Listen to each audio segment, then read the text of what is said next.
একটা টিম হচ্ছে 7টা টাকা ফুটে চলবে, এখানে দিলে পয়সা দিল, ওই যে পানিতে মারতেছে রাম তীর দিয়ে।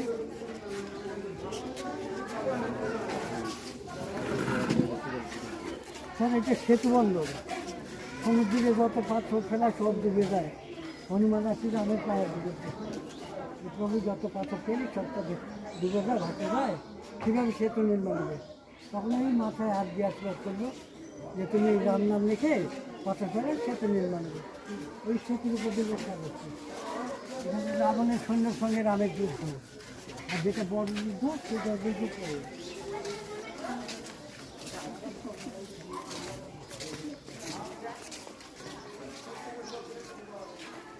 ওই যে মন্দিরের ভেতর 3-4 আছে, এটা হলো রাবণের ছেলে মেঘনাদ।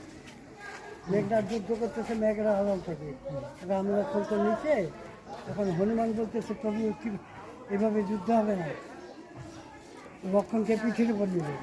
ওই যেটা এটা ইতিহাসে পাওয়া যায়, মেঘনাদ এটা হনুমান, এই যে বড় হনুমান। ওই যে হনুমান, এটা হনুমানের পিঠে উপর লক্ষ্মণ, এটা মেঘনাদ। এদিকে রাবণ